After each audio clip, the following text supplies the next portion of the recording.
Hi everybody, Patrick here from Engineering Shock Electronics, www.engineeringshock.com. This is the Arduino Epoch Learning Center, project number 28, and this project is so simple it should have been at the beginning, but unfortunately because the first revision of the Epoch didn't have the proper pinout, and it's all been revised, this is the final version. I can now connect the piezoelectric vibration sensor to analog pin 0. So the A0 pin on chip A, this is chip B, it's not populated right now. This is chip A. The A0 pin connects to the VIB terminal. It's a single pin, it's just labeled VIB, just to the left of the state dip switch. And as you can see, the LCD is blank. Nothing's happening. And a little bit of, if I use this to tap on the table, nothing. But a big hit. Earthquake detected. After 2 seconds, it'll disappear. There's a bit of glare on my LCD. I should probably just remove the tape. That should probably help. Let's do it again. Earthquake detected. And that's all this project does. It's a very simple project. What it does is it's continually sampling the voltage on the output of the vibration sensor, which is actually not close to 0 volts. It's close to 5 volts, if it's not 5 volts completely. And when you hit, when it detects vibration, that voltage goes down ever so slightly. I'll actually show it on the oscilloscope in just a second. So what I've said is, what if it is, say, if it's less than a certain value, I've actually used 950 as a value, and the code is fully commented. Check out the project page. Then print earthquake detected for 2 seconds on the LCD, and then clear it and start over sampling. So this is sampling thousands of times a second, and it's waiting for a really big bit of vibration. So I don't have this fastened to the table. It's obviously, I can move it around, but because it's sitting on a surface that's detecting vibration, I can detect vibration through the stand-ups on the board. So it's too easy. This is a too easy project. It's nothing we haven't done before. We're just sampling a different kind of sensor. However, this sensor is a little bit different from most of the other ones. Most of them have, they all have different kinds of voltage outputs. The light sensor has a variable voltage output depending on how much light it detects. The temperature sensor has a fixed voltage that changes based on a quick calculation, based on what the temperature of the room is. Whereas this one, it's sitting at 5 volts. When it hits, when vibration is detected, that voltage wavers from 5 volts down to just under 5 volts, and we capture that on the LCD because we're sampling and comparing the voltage thousands of times a second. So now what I'm going to do is I'm going to remove this, and we're going to see all sorts of weird stuff on the LCD because now it's just sampling a floating empty line. We're probably going to see earthquake detected over and over and over again. What I want you to do is ignore that because now whatever's happening on the LCD is garbage. We're seeing 0 volts now on the or close to 0 volts in the A0 pin constantly. So it's obviously always less than 950. It's 0. So if it's less than 950, it's always going to say earthquake detected. It's just going to continually update the LCD. So ignore that. I've removed the connection, and what I'm going to do is I'm actually going to connect VIB to the I'm going to connect VIB to test line 1 on the test area, and I'm going to use my oscilloscope. I'm going to ground it here to the scope ground pin. It's labeled on the board, you might not be able to see it, and I'm going to probe the test 1 line. Here's the scope ground pin.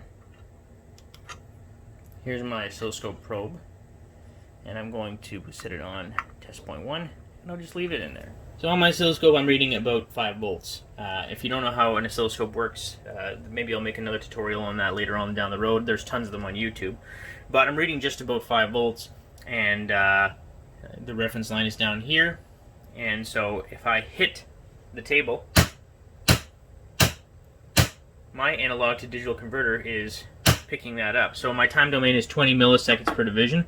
So this is a very short period of time. We're talking 20, 40, 60, 80, 100. We're talking a 200 millisecond area across here, so 1/5 of a second. So we're not going to be able to capture much with that. So I'm going to change the time domain here to, there we go, 200 milliseconds. So 1 division, 2 division, 3 division, 4, 5, 6, 7, 8, 9, 10. 10 divisions by 200 times 200 milliseconds, which means that 2 seconds it takes 2 seconds for the sampling line to go all the way across. So this is, we're actually seeing this in real time. This whole scope is showing me a 2-second range. So you can actually see it slowly moving across. It's sampling. So I'm going to hit the table, and of course when we've got it connected, the analog to digital converter is catching these blips and saying, oh, there's the vibration. That's how fast the analog to digital converter is sampling. So this project's too easy. It's literally just sample the analog pin, compare it against a value, in this case 950. In the code there's also another explanation. We've gone over this before, but I re-explain some things about the LCD, and I re-explain a few things about how the analog to digital converter works.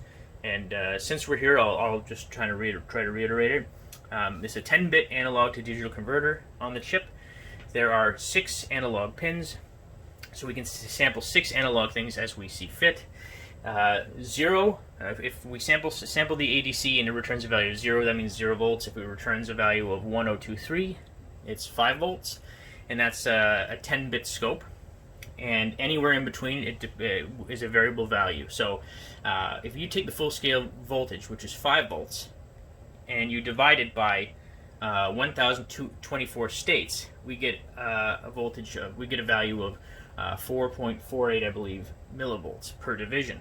Now this might sound a little complicated, but bear with me for 1 second.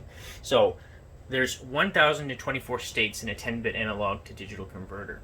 And this requires a bit of an explanation too, but it's not that important right now. The highest voltage is 1023, the lowest value is 0. 0 counts as a state. So 1023 plus 0 as a state is 1024 different states. So if we want to take a value of half of 1024, which is 512.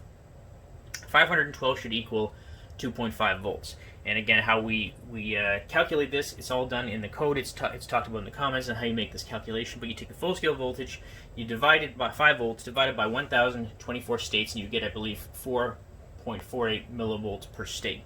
Multiply that by 512 and you'll get 2.5 volts. That's how you manually figure things out when you're doing your code.